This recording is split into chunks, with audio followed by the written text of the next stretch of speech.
اعوذ باللہ من الشیطان الرجیم بسم اللہ الرحمن الرحیم۔ سیرت رسول کی 13ویں قسط۔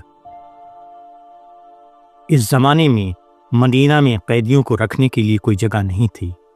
رسول اللہ صلی اللہ علیہ وسلم نے اس کا انتظام اس طرح کیا کہ ان قیدیوں کو مختلف مسلمانوں کے حوالے کر دیا اور کہا کہ ان کو اپنے گھروں میں رکھو۔ اس سلسلے میں آپ نے حکم فرمایا کہ ان قیدیوں کے ساتھ اچھا سلوک کرو۔ چنانچہ صحابہ کا یہ حال ہوا کہ جن کے پاس قیدی تھے وہ پہلے قیدیوں کو کھانا کھلاتے اور بعد میں خود کھاتے، اور اگر نہ بچتا تو خود کھجور پر اکتفا کرتے۔ اس حسن سلوک کا یہ نتیجہ ہوا کہ ان میں سے بیشتر قیدی بعد کو اسلام میں داخل ہو گئے۔ بدر کے قیدیوں میں کچھ لوگوں نے مدینہ کے بچوں کو لکھنا پڑھنا سکھا کر رہائی حاصل کی۔ کچھ نادار لوگ صرف اس وعدے پر رہا کر دیے گئے کہ آئندہ وہ مسلمانوں کے مقابلے پر نہیں آئیں گے۔ کچھ لوگوں کے رشتہ دار مکہ سے آئے اور فدیہ کی رقم ادا کر کے اپنے قیدی کو واپس لے گئے۔ انہی قیدیوں میں سے ایک سہیل بن عمرو بھی تھے۔ وہ اعلیٰ درجے کے شاعر اور خطیب تھے۔ وہ اجتماعات میں رسول اللہ صلی اللہ علیہ وسلم کی مذمت کیا کرتے تھے اور آپ پر سب و ستم کرتے ہوئے اشعار پڑھا کرتے تھے۔ حضرت عمر فاروق رضی اللہ تعالیٰ عنہ نے کہا کہ اے خدا کے رسول، مجھ کو اجازت دیجیے کہ میں سہیل کے نیچے کے 2 دانت اکھاڑ دوں تاکہ اس کی آواز خراب ہو جائے اور وہ آپ کے خلاف بولنے کے قابل نہ رہے۔ آپ صلی اللہ علیہ وسلم نے فرمایا کہ اے عمر، سہیل کو چھوڑ دو، عجب نہیں کہ خدا تم کو ان سے کوئی خوشی دکھائے۔ چنانچہ صلح حدیبیہ انہی کی کوششوں سے ہوئی جو اسلام کے لیے فتح مبین بن گئی۔ بعد کو فتح مکہ کے وقت وہ خود بھی اسلام میں داخل ہو گئے۔ ایک اور روایت میں آیا ہے کہ حضرت عمر فاروق رضی اللہ تعالیٰ عنہ نے جب یہ بات رسول اللہ صلی اللہ علیہ وسلم سے کہی تو آپ نے فرمایا کہ اے عمر، میں اس طرح کسی کا مسئلہ نہیں کرتا، ورنہ مجھے اندیشہ ہے کہ خدا میرا مسئلہ کر دے گا، اگرچہ میں خدا کا رسول ہوں۔ رسول اللہ صلی اللہ علیہ وسلم کی وفات کے بعد جب عرب قبائل میں بغاوت پھیل گئی تو اس وقت سہیل بن عمرو کی خطابت نے بہت کام کیا۔ انہوں نے قبائل میں زبردست تقریریں کی اور ان کی بغاوت کو ٹھنڈا کیا۔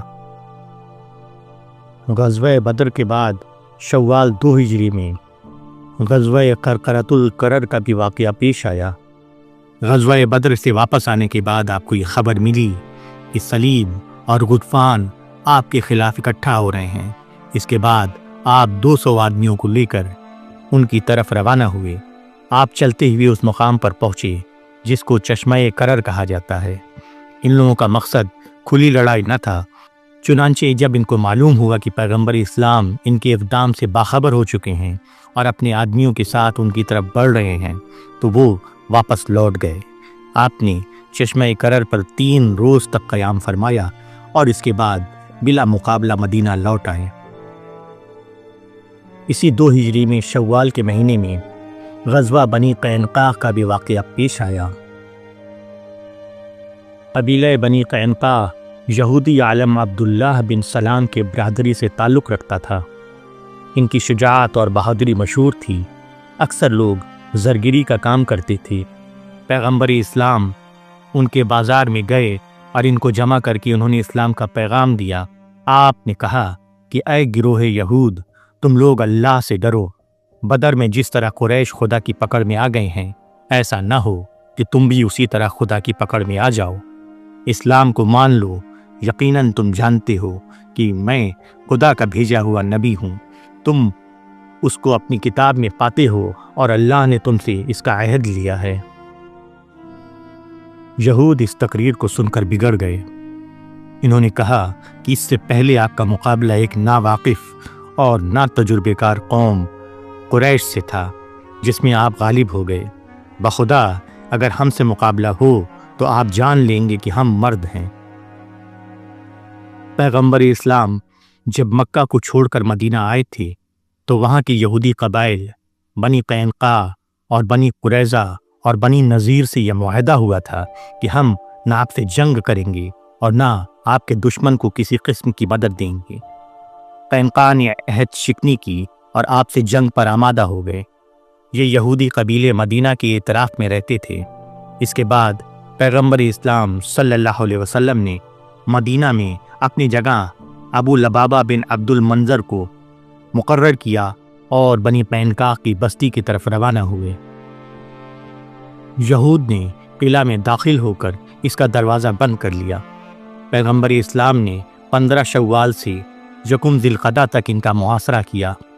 آخر کار وہ لوگ 2 ہفتے بعد قلعے سے اترے۔ آپ نے ان کو قتل نہیں کیا، البتہ حکم دیا کہ ضروری سامان لے کر وہاں سے چلے جاؤ۔ اسی ذی الحجہ 2 ہجری میں غزوہ سویق کا بھی واقعہ پیش آیا۔ غزوہ بدر کی شکست کے بعد جب ان کی بچے ہوئے لوگ مکہ پہنچے تو مکہ میں اس شکست کا خوب چرچا ہوا۔ ابو سفیان جو کہ مکہ کے سردار تھے اور ابھی اسلام قبول نہیں کیا تھا، انہوں نے قسم کھائی کہ میں جب تک مسلمانوں پہ حملہ کر کے انہیں دھول نہیں چٹا دوں گا تب تک غسل نہیں کروں گا۔ چنانچہ وہ اور 200 سوار جارحانہ ارادہ لے کے مدینہ کے لیے روانہ ہوئے۔ یہ لوگ مقام عریض تک پہنچے کہ مدینہ سے 3 میل کا فاصلہ رہ گیا تھا۔ یہاں وہ لوگ ایک کھجور کے باغ میں گھسے۔ وہاں 2 شخص زراعت کا کام میں مصروف تھے۔ ایک شخص انصار میں سے تھا اور دوسرا مزدور تھا۔ انہوں نے ان دونوں کو قتل کر دیا اور کچھ درخت جلا دیے اور سمجھے کہ ہماری قسم پوری ہو گئی ہے، اور پھر واپس چلے گئے۔ پیغمبر اسلام صلی اللہ علیہ وسلم کو جب معلوم ہوا تو آپ 200 مسلمانوں کے ساتھ ابو سفیان کے تعاقب میں روانہ ہوئے، مگر وہ لوگ آگ کے پہنچنے سے پہلے جا چکے تھے۔ چلتے وقت وہ لوگ اپنے ستو کے کچھ تھیلے وہاں چھوڑ گئے۔ وہ سب مسلمانوں کو مل گئے۔ اسی لیے غزوے کا نام غزوۃ السویق یعنی ستوے والا غزوہ پڑ گیا۔ 9 ذی الحجہ کو پیغمبر اسلام غزوۃ السویق سے مدینہ واپس آئے اور 10 ذی الحجہ کو عید الاضحیٰ کی 2 رکعت نمازوں کے ساتھ ادا کیا اور مینڈھے کی قربانی کی اور مسلمانوں کو قربانی کا حکم دیا۔ یہ اسلام میں پہلی عید الاضحیٰ تھی۔ سن 2 ہجری میں پیغمبر اسلام نے اپنی صاحبزادی سید فاطمہ کا نکاح علی بن ابی طالب سے کیا۔ حضرت علی فرماتے ہیں کہ جب میں نے نکاح کا پیغام دینے کا ارادہ کیا تو دل میں خیال آیا کہ میرے پاس تو کچھ بھی نہیں، حالانکہ شادی کے لیے کچھ نہ کچھ ضروری ہونا چاہیے۔ جب میں نے اپنی درخواست آپ کی خدمت میں پیش کی تو آپ صلی اللہ علیہ وسلم نے فرمایا، تمہارے پاس مہر میں دینے کے لیے کوئی چیز ہے؟ میں نے کہا نہیں۔ آپ نے فرمایا، وہ زرہ جو تم کو جنگ بدر میں ملی تھی وہ کہاں ہے؟ میں نے عرض کیا، وہ تو موجود ہے۔ آپ نے فرمایا کہ وہی زرہ فاطمہ کو مہر میں دے دو۔ حضرت علی رضی اللہ تعالیٰ عنہ فرماتے ہیں کہ اس زرہ کو حضرت عثمان غنی رضی اللہ تعالیٰ عنہ کے ہاتھ 480 درہم میں فروخت کر دیا اور یہ رقم لے کر رسول اللہ صلی اللہ علیہ وسلم کے سامنے پیش کر دی۔ رسول اللہ صلی اللہ علیہ وسلم نے فرمایا کہ اس میں سے خوشبو اور کپڑے کا انتظام کر لو۔ رسول اللہ نے صاحبزادی کو جہیز میں سامان دیا۔ اس میں ایک سادہ لحاف، چمڑے کا ایک معمولی گدا جس میں درخت کی چھال بھری ہوئی تھی، چکی، پانی کی مشک اور مٹی کے گھڑے تھے۔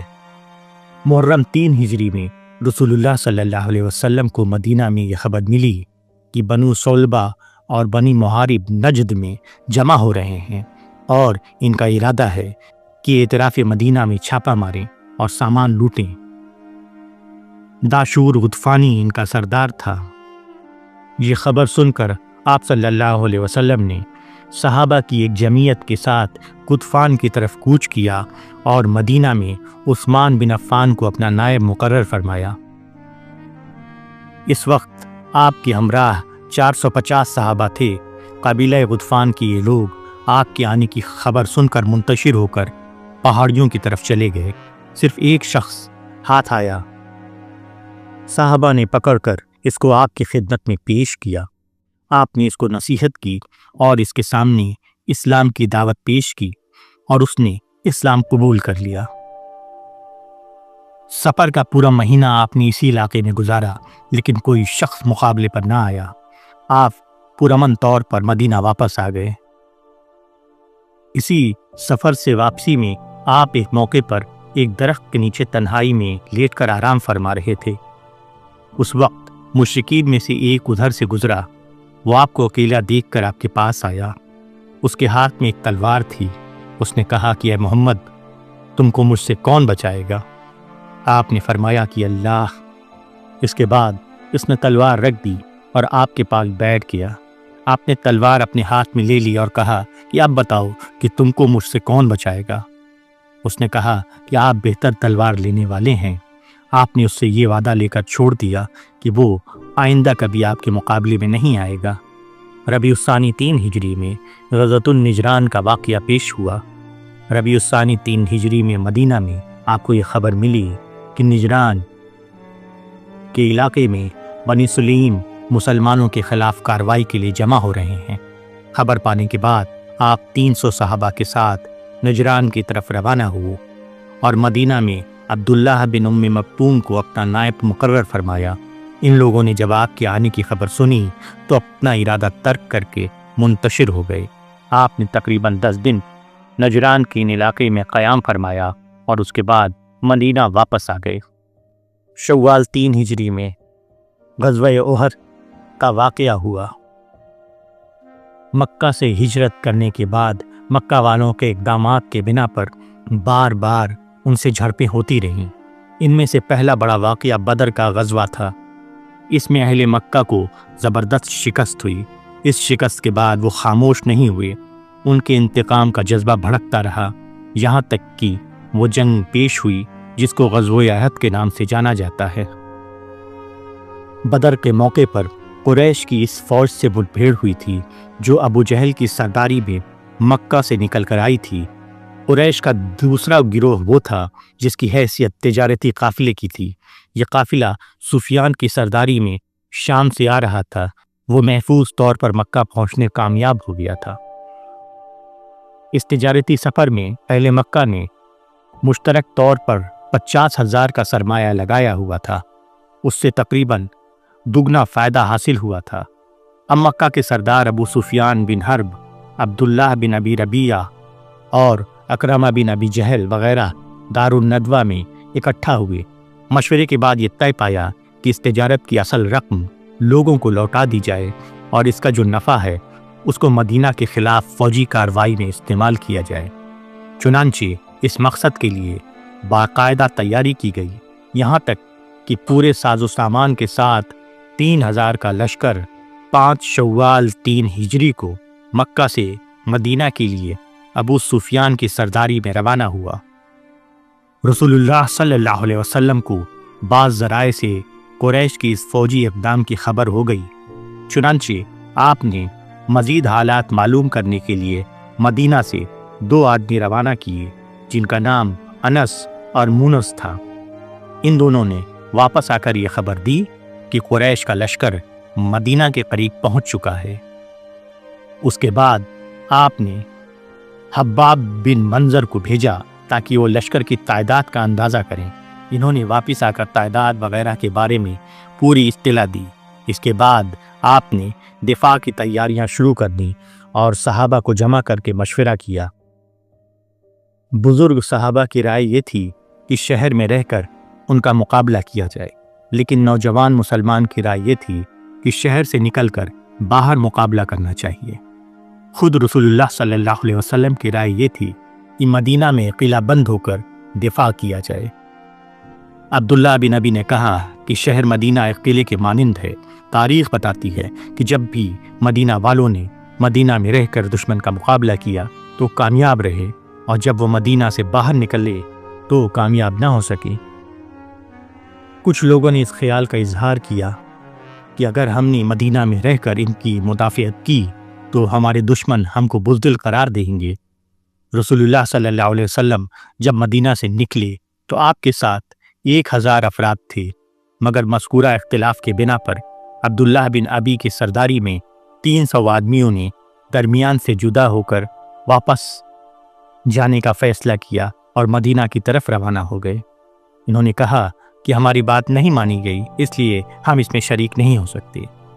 اب رسول اللہ صلی اللہ علیہ وسلم کے ساتھ صرف 700 افراد باقی رہ گئے۔ احد کی جنگ